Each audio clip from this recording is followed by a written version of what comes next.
অষ্টম শ্ৰেণীৰ মৰমৰ ছাত্ৰ ছাত্ৰীসকল, তোমালোকক মই যোৱাটো ভিডিঅ'ত বীজগণিতীয় সূত্ৰসমূহৰ সহায়ত কেনেধৰণে বৰ্গফল উলিয়াবা সেই বিষয়ে মই শিকাইছিলোঁ। আশা ৰাখিছোঁ তোমালোকে সেইখিনি বুজি পালা। আজি মই তোমালোকক ক'ম যে আমি বীজগণিতীয় সূত্ৰবিলাকৰ সহায়ত আমি কিদৰে পূৰণফল উলিয়াম। যদি আমাক বীজগণিতীয় ৰাশিৰ দিয়া থাকে, অৰ্থাৎ আমাক যদি বীজগণিতীয় ৰাশিসমূহে থাকে, যদি বীজগণিতীয় ৰাশিসমূহ দিলে আমি সিহঁতক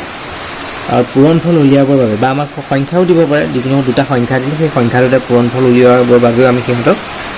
ক্ষেত্ৰতো আমি বীজগণিতীয় সূত্ৰ ব্যৱহাৰ কৰিব পাৰোঁ। তেনে ক্ষেত্ৰত আমি সচৰাচৰ দুটা সূত্ৰ ব্যৱহাৰ কৰিম। এটা হৈছে এইটো a square minus B square যিটো সূত্ৰ, অৰ্থাৎ a plus B into a minus B. আমি এইটো এটা সূত্ৰ ব্যৱহাৰ কৰিম বীজগণিতীয় সূত্ৰৰ সহায়ত আমি পূৰণফল উলিয়াবৰ বাবে। আন এটা সূত্ৰ ব্যৱহাৰ কৰিম যিটো এক্স প্লাছ এ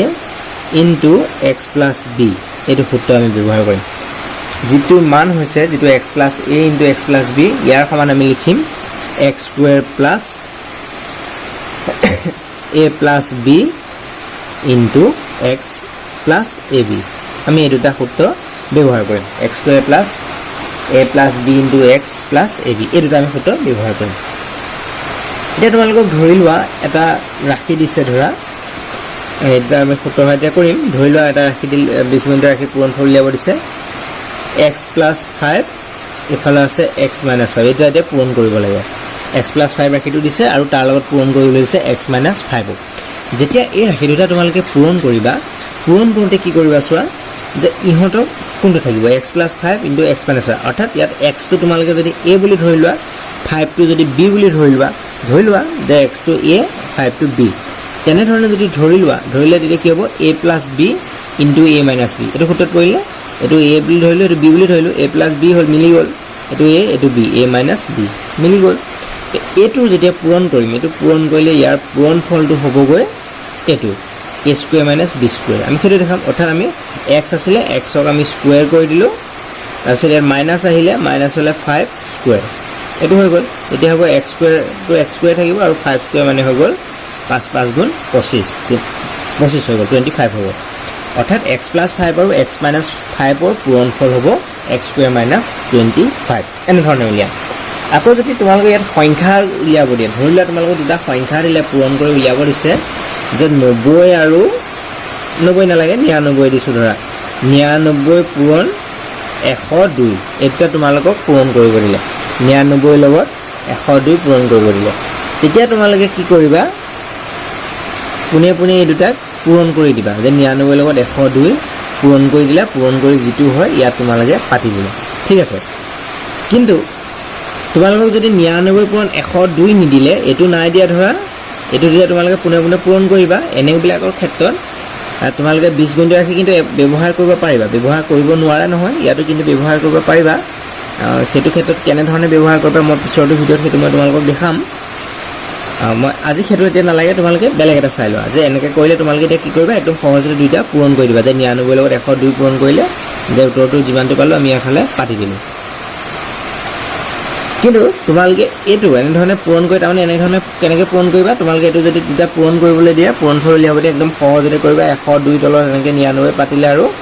পাতি 9 দুগুণ 18, 9 এনেধৰণে কৰি দিলা। এইটো এনেকৈ কৰিলা, কৰি এটা যোগ কৰিলা, 9 এইটো হৈ গ'ল, এইটো কৰি দিলোঁ, এইটো কৰালে উত্তৰটো ওলাই গ'ল। কিন্তু যদি তোমালোকক এনেধৰণে এই দুটা ৰাশিৰ পৰিৱৰ্তে মোক কৈছোঁ এতিয়া কেনেকৈ উলিয়াব লাগিব, মই পিছতো দেখাম বুলি কৈছোঁ। গতিকে তাৰ আগত এটা চাই লোৱা যে 99 পূৰণ ধৰি লোৱা 101 দি দিলে, এইটো নাই দিয়া ধৰা, আমাক দিছে এইটো যে 99 পূৰণ 101 কৰিলে, অৰ্থাৎ 99 আৰু 100ৰ পূৰণফলটো আমাক উলিয়াব দিছে। এনে ক্ষেত্ৰত আমি এটা একদম সহজভাৱে ইয়াক আমি দেখাব পাৰোঁ যে চোৱা 99টো হৈছে 100তকৈ 1 সৰু, মানে 100ৰ পৰা 1 বিয়োগ কৰিলে 99 পাম। আকৌ আমি 100ৰ লগত যদি 1 যোগ কৰোঁ তেতিয়া আমি কি পাম, 101টো পাম। অৰ্থাৎ 99 আৰু 101ৰ মাজৰ সংখ্যাটো হৈছে 100,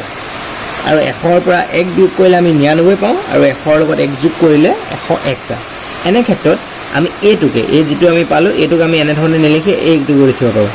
100 - 1, অৰ্থাৎ 99 ঠাইত আমি লিখিব পাৰোঁ 100 - 1, আৰু 101ৰ ঠাইত আমি লিখিব পাৰোঁ 100 + 1 আমি এনে ধৰণে ভাঙি পেলাই ইয়াক লিখিব পাৰিম এটো কৰিলে অৰ্থাৎ এটা কি হল 100 টোক যদি আমি a বুলি ধৰি লওঁ 1 টোক যদি b বুলি ধৰি লওঁ তেতিয়া কি হ'ব a - b a + b গতিকে এটো প্ৰথম সূত্ৰটো যেটো আছিল এটো সূত্ৰত পৰি গল a + b * a - b আছিল গতিকে ইয়াটো হেতু হল a - b a + b গতিকে হেতু সূত্ৰত পৰিলে তেনে ক্ষেত্ৰত আমি এটা যদি পূৰণ কৰোতে আমি ইয়াত পাইছিলো a + b * a - b = a² - b² পাইছিলো এতিয়া আমি হেতু পাতিব পাৰিম এতিয়া এটো 100 এটো 100² হৈ গল -1² হৈ গল এটো হৈ গল এটা 100² মানে হল 10000 100² মানে হল 10000 বিয়োগ 1² মানে হল 1 আৰু এটোৰ পৰা এটো বিয়োগ কৰি দিব পাৰো বিয়োগ কৰিলে হ'ব 999 অৰ্থাৎ 4টা 9 এতিয়া উত্তৰটো ওলাবগে এটা হবনে 999 ভালকে চোৱাচোন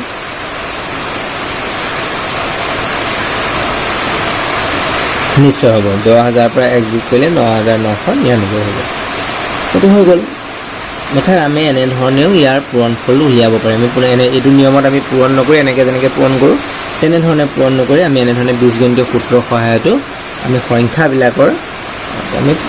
হেতৰ পূৰণফল নিৰ্ণয় কৰিব পাৰিম এটো সূত্ৰ সহায়ত আমি প্ৰথম সূত্ৰটো হয় তেনে কৰিলো যদি তোমালোকক দি দিয়া এটো 99 বা এটো আগতো যেনে ধৰণে দেখাইছিলো তেনেকুৱা সংখ্যাবিলাকো যদি দিয়া থাকে সেইবিলাকো তোমালোকে কৰিব পাৰিবা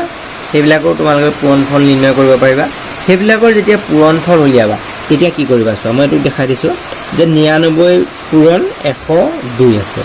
এটো তোমালোকে ধৰা পূৰণফল উলিয়াবা এটো পূৰণফল যেতিয়া উলিয়াবলৈ যত্ন কৰিবা তেতিয়া কি হ'ব চোৱা এটা এটো 99 টো চোৱা 100 কৈ 1 সৰু 100 - 1 হৈ গ'ল আৰু 102 টো হল 100 কৈ 2 ডাঙৰ হল এনে ক্ষেত্ৰত যেহেতু ইয়াৰ পিছৰ সংখ্যাটো ইয়াৰ আমাৰ পিছৰ সংখ্যাটো 100 ৰ পিছত থকা সংখ্যাটো 1 1 আছিল অৰ্থাৎ দুটা সমান আছিল কিন্তু ইয়াৰ এটা 1 আছে এটা 2 আছে এনে ক্ষেত্ৰত আমি এইটো সূত্ৰ ব্যৱহাৰ কৰিম x + a * x - b অৰ্থাৎ ইয়াৰ প্ৰথম সংখ্যা দুটা 100 100 আছে এই প্ৰথম সংখ্যা দুটা ইয়াত কি আছে 100 100 আছে ইয়াতো 100 আছে ইয়াতো 100 আছে ইয়াত যেনেকৈ x x থাকিল কিন্তু ইয়াৰ পিছৰ সংখ্যাটো ইয়াত a আছিল b অৰ্থাৎ a আৰু b দুটা বেলেগ বেলেগ সংখ্যা ঠিক তেনেধৰণে ইয়াত 1 আৰু 2 দুটা বেলেগ বেলেগ সংখ্যা এনেবোৰ ক্ষেত্ৰত ইহত দুটাক যেতিয়া আমি পূৰণ কৰোতে আমি এই সূত্ৰটো ব্যৱহাৰ কৰিম x² অৰ্থাৎ প্ৰথম ৰাশিটো স্কয়াৰ কৰিম 100² হৈ যাব প্লাস কি কৰিলো a + b ইয়াত আছিল নে এই সূত্ৰটো আছিল a + b অৰ্থাৎ ইয়াত a ঠাইত আমি 1 পালো -1 পালো আৰু b ঠাইত পালো 2 আমি গুটেইটা যোগ কৰিলো into x x সমান 100 আছিল into 100 কৰিলো প্লাস a ঠাইত আছিল -1 আৰু b ঠাইত আছিল 2 এইটা পাতি দিলো a ঠাইত এটো আছিল b ঠাইত এটো আছিল আমি পাতি দিলো পাতি এইটা আমি এটা পূৰণ কৰিম 100² মানে হৈ গল 10000 হৈ গল তাৰপিছত 2 পৰা 1 বিয়োগ কৰো তেতিয়া 1 থাকিলে এটা যোগ এটো 1 থাকিলে 1 ৰ লগত 100 পূৰণ কৰি 100 হৈ গল তাৰপিছত এটো প্লাস আছে ইয়াত 2 আগত ইয়াত মাইনাস আছে ইয়াত 2 আগত প্লাস আছে ইয়াৰ আগত মাইনাস আছে এটা প্লাস এ মাইনাস এটো মাইনাস হল এটা প্লাস এ মাইনাস এ প্লাস এ মাইনাস হৈ গল দেখেন আমি তেনেকৈ ধৰিব পাৰো এটা মাইনাস হয় এটা 2 গুণে 2 এটো লালে তাৰপিছত আমি এটা যোগ কৰো 100 ৰ লগত 10000 যোগ কৰো তেতিয়া হ'ব এটো হৈ গল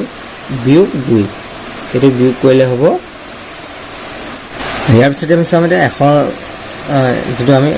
10100 আছে তাৰ আমি 100 ৰ পৰা 2 বিয়োগ কৰিম বিয়োগ কৰিলে তেতিয়া আমি ইয়াত 0 হল ইয়াৰ পৰা 8 হল তাৰ পিছত 9 আহিলে